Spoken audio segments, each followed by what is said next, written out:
I have been a D&D junkie for a long time. I was probably 8 or 9 the first time I set off into the frigid vale of Icewind Dale, no doubt with a paladin named Goblin Slayer and a ranger named something like Deadeye, I'm sure. I jammed that on a Windows 98 rig that my father only let me keep in my room because it wasn't connected to the internet. Obviously, trudging through the Forgotten Realms and seeing Zonamai's rack was fine, but God forbid I tried to play Webkins without adult supervision. My parents were and are both phenomenal, by the way. I suddenly feel the need to point that out. As I got barely any older and eventually got a computer that wasn't literally older than me, one of the first games that I couldn't wait to play was Dungeons & Dragons Online. I was never a World of Warcraft kid. I had a lot of friends that were, but I couldn't afford it back then, and hell, I'm not so sure that I could afford it now, so the prospect of diving into an MMORPG based around Dungeons & Dragons, which was free to play, is probably why I didn't go outside much and was one of the weird kids at school. Yeah. Safe to say, I spent a lot of time playing this game, and we go way back. When I went to recover my account for this video, the goddamn password recovery email got sent to my parents, I presume because I didn't have an email of my own at that point. I couldn't tell you how many different characters I rolled. The starting tutorial section in which you fight a bunch of Sahuagin is positively burned into my memory. I can practically recite the entire thing. I remember somehow convincing my parents to let me buy the premium version of the first expansion pack, Menace from the Underdark, because it had what might have been my two favorite things in D&D at the time: Druids and Drow Elves. I don't know why I've always loved Druids so much. I imagine I was probably starting to read the Driss novels around that time, and no, I don't know where I scrounged up the $80 to pay for it from. If it wasn't obvious, I've wanted to make this video for a long time, but the reality is that it's pretty much impossible for me to talk about MMOs in this format. I just simply don't have the time within the current window that I produce these videos to get far enough along in a game as large as an MMO to reach an accurate and, more importantly, honest conclusion of what I think. The only reason I was able to make videos about Guild Wars 2 is because I had already spent hundreds of hours, almost all of which is documented on this very channel, playing it beforehand. So this video's going to be a little different, but I'll get into that later. Got a little surprise saved for the end, you know what I'm saying? Dungeons & Dragons Online, which I'll be referring to as its shorthand of DDO from here on out, was developed by Turbine Studios and released in 2006. It initially launched under a pay-to-play model, shifting to free-to-play in 2009, and changing its subtitle from Stormreach to Eberron Unlimited in the process.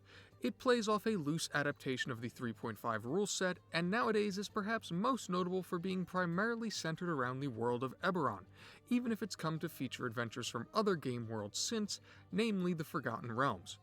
Eberron at one time really did look like it was going to be the next big D&D universe.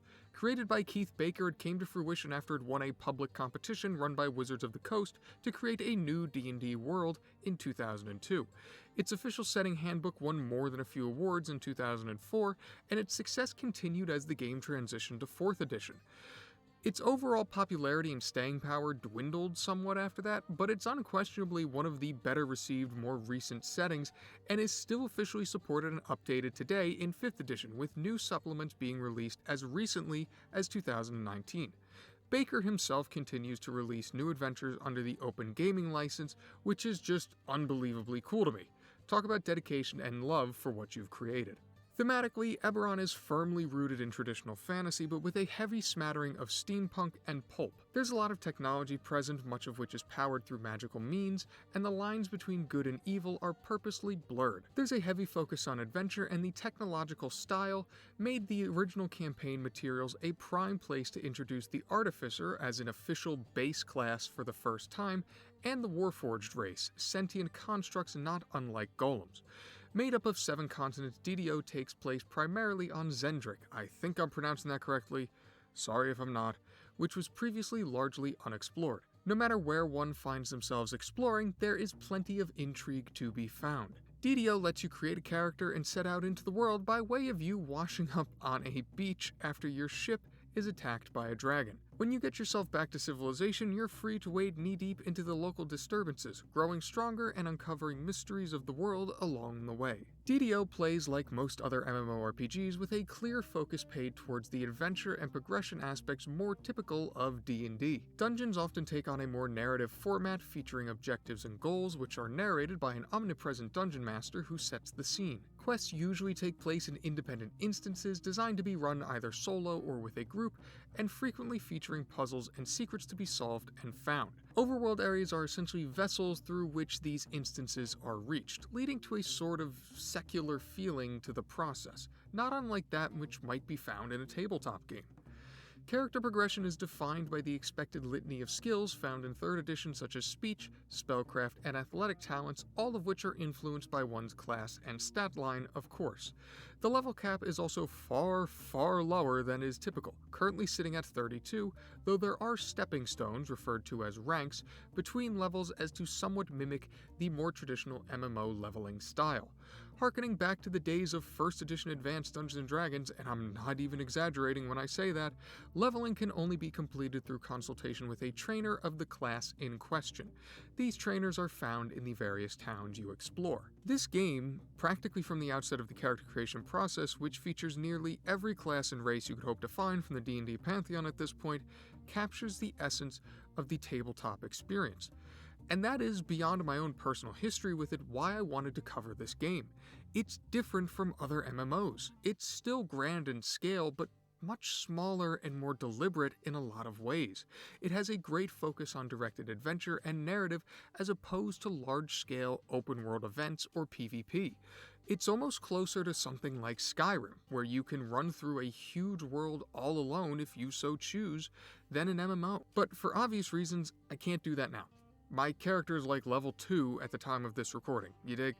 So you might understandably be wondering, what the hell is the point of this video? I want to rediscover this game, to reach conclusions that I previously couldn't on account that I was a preteen when I last played it seriously. I want to take a critical eye to the gameplay, systems, and presentations and give myself the chance to fall in love with it again. I will admit that I do not recall many of the finer details about this game. I knew them at one point, but it's been over a decade, which, God, makes me feel old, since I've used them. So here's how this is going to work. I'm going to play this game, in the limited free time that I have between making other videos, over the course of the next year. Then, come the end of the year, probably somewhere around December, maybe January 2025, we'll see how it ultimately shakes out, I'll come back with another, far more in-depth and detailed assessment of DDO. I hope to experience just about all there is to see and decide once and for all if my childhood wonder and obsession was warranted. And I want to invite you to come along for the ride.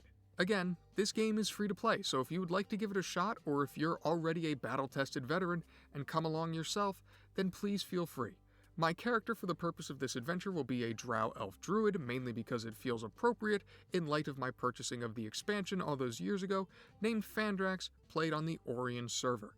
Don't hesitate to add me to your friends list. Far as I understand, you've just got to type my name in the box. I can make absolutely no promises of when I'll be playing and don't currently have any plan to organize events or community quests together, but I would love to interact with you all whenever the stars align for it. I'll also be posting some updates about my experiences and character on this channel under the community tab from time to time.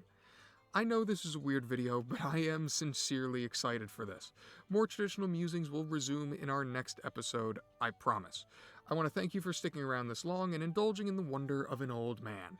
I can't wait to see what comes of this, and I hope to see you in-game.